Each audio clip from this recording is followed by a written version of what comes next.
Well, my name is Shawn Hendricks, and I have been fostering since the end of 2005 when I got my first two, which turned out to be part of our forever family, Alex and McKinley.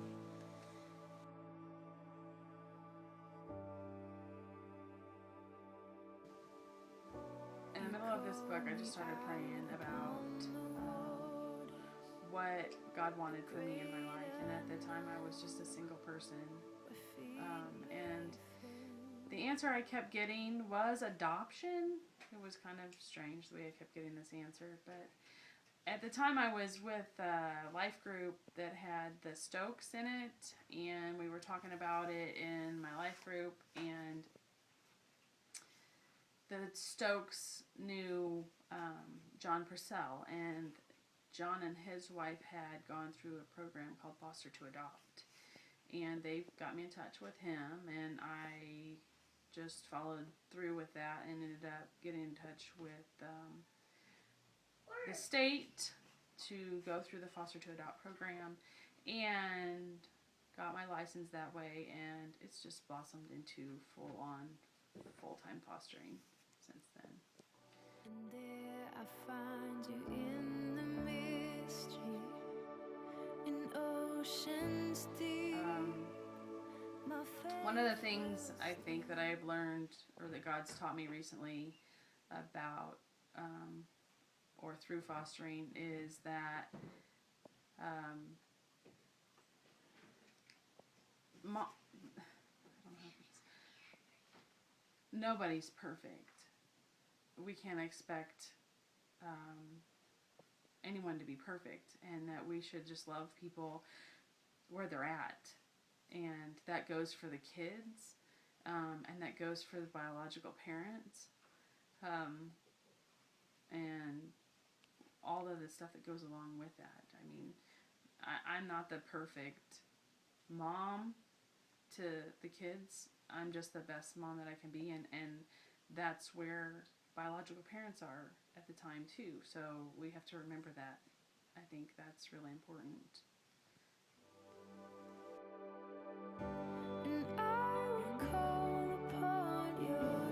Hi, I'm Tiffany Ginsler. I have been a foster parent since 2005, and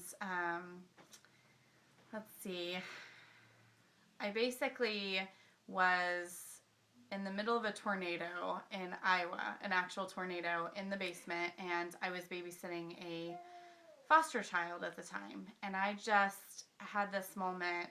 God just spoke to me and told me that, you know, everyone deserves to have a family. And so it was really difficult in that moment to see that. I was a student in college at the time, and just to think how helpless this little child was without a mother. Their foster family was stuck in Des Moines, which was an hour away from where we were at, and couldn't get back to us. So I just started praying a lot about it, and it kept being stuck on my mind. And one day I was eating at Wendy's, and I saw the Dave Thomas Foundation for Adoption, and I just called the hotline and asked some questions and got started that way, and went to the classes, and then I became a foster parent. When oceans rise, my soul will rest in your embrace, for I am yours. What God's taught me about being a foster parent is just say yes more often. Say yes as much as you can. I would have never thought that I could take on what I've taken on my own. That is definitely through the strength of God, and my life has been beautifully blessed because of it.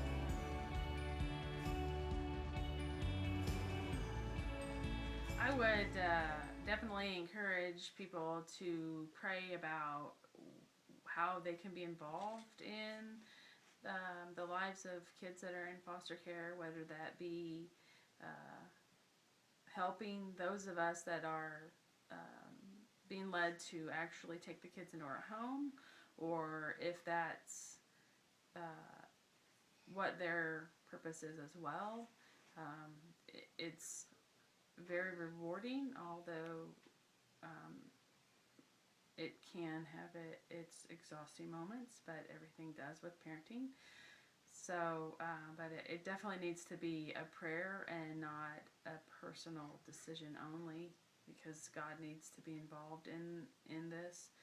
It requires His support as well, because without that loving relationship with Him and knowing that He's put me here, I couldn't do it. I need to have that top button right where that goes. I think that anyone that feels led should look into being a foster parent. I've said ever since the beginning that the kids saved me. I didn't save them. I've been a resource to them, but in so many ways, I've received so much more out of it. So if it's on your heart and you've been praying about it, just know that although you might have a tough job ahead of you, it's very rewarding. And I think you just will learn as you go. It's not something you're going to know up front. So it's just, everyone should check into it. It's great.